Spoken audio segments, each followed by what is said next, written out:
Today, we'll be discussing improving clinical trial monitoring and workplace health at Q Squared Solutions. My name is Michaela Bartram, and this is for Health 698 AO1 Fall 2018. Next slide. First, we must understand why clinical trials before we can get into the meat of this experiment.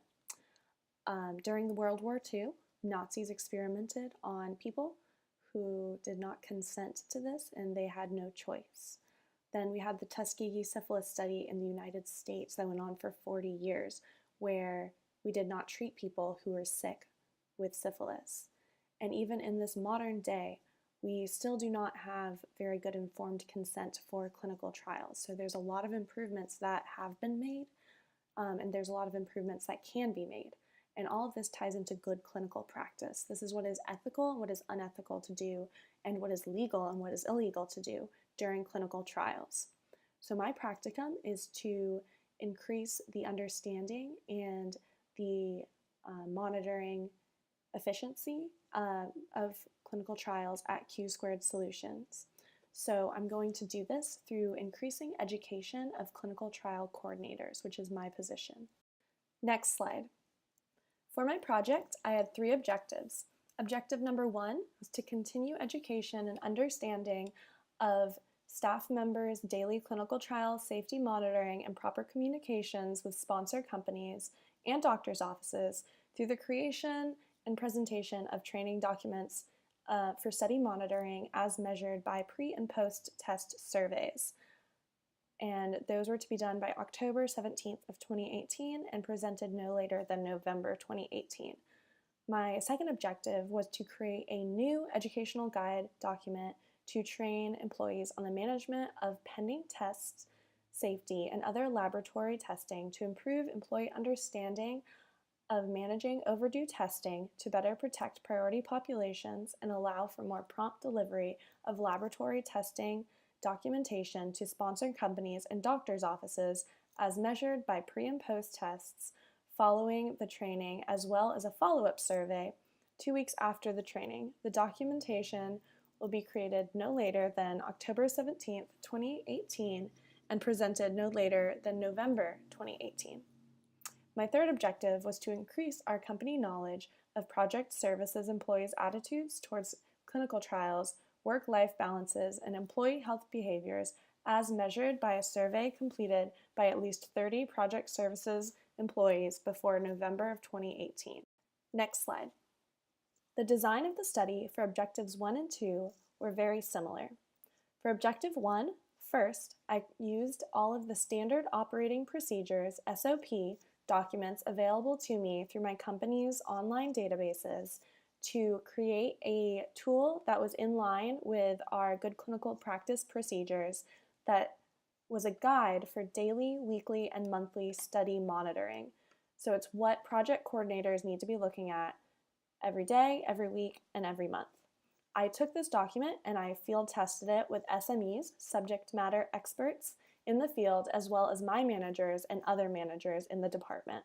It was pre-tested before being disseminated, and it was post-tested after a week of implementation. My Objective 2 was a lot more lengthy. I did use SOPs to create it, but there was not a lot of guidance.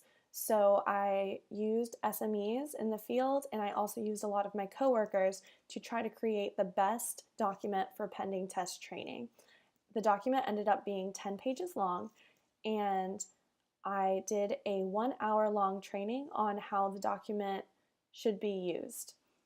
Before the training, the pre-test was required to be completed by every participant, and after the training, participants had to complete a post-test survey before they could leave the room.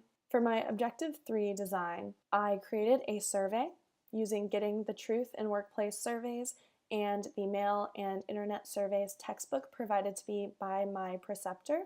However, this survey was never disseminated. Next slide. My accomplishments for Objective 1, as you can see in the charts on the right-hand side of the screen, is that there was an average increase in the response between the pre- and post-tests in terms of understanding for every single employee group. The biggest increase is obviously the 6-week to 2-month cohort. The lowest increase was the 2 to 4 month cohort, and right in the middle there is the 4 to 6 month cohort. This is how long they've been working at the company. For the last question on my post-test survey, question 6, the average response was a 4, and the question was, do you think that this placemat has or will be beneficial to you in your routine monitoring in your studies? And that 4 corresponds to a beneficial on the scale provided below. Overall, positive increases were very great accomplishments. My average response of a 4 was a great accomplishment for question number 6, and all of the new hires now have this placemat hanging on their desk. Next slide. My accomplishments for objective 2 were very positive.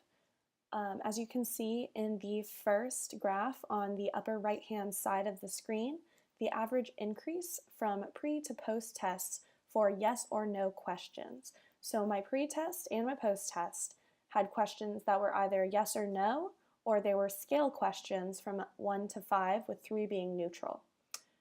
For yes or no questions, you can see an increase between the answers of no in the pretest and the answers of yes in the post-test. So these questions were things like, do you understand what a business report is? And the average increase is shown here. So you can see question 9 was one of the biggest increases, and that was talking about rack position 0. Do you understand what rack position 0 means in a pending test report? And every single yes or no question had a positive increase. Same with all of the scale questions. On average, for every participant, as you can see below, for all of questions that were on a scale from 1 to 5, there was an increase between the pre and post test. So people actually were, on average, understanding more throughout this training. So the positive increases is a great accomplishment. And also on question 23 on the post test, do you feel this training was helpful to you? The average response was a 4.22, with a 4 being helpful and a 5 being very helpful. So many people found it helpful and some people found it very helpful. And there was an average response of 100% yes on question 24. Do you think this guide will help you in the future? Or do you think you will use this guide in the future? And everybody said yes. We also had a successful 1-hour training session that included Q&A that had a PowerPoint presentation accompanying it that I led. Next slide. My recommendations, if I were to do this again, for objective 1 would be to have a training session to actually go over the monitoring placemat. That was in my original objective, but it didn't get accomplished. To increase understanding and also have an open forum for questions. For objective 2, I would have the training session actually be a little bit longer. We were a little bit rushed. We didn't have a ton of time for Q&A on the end, and I wanted to make sure that everybody's questions would be answered.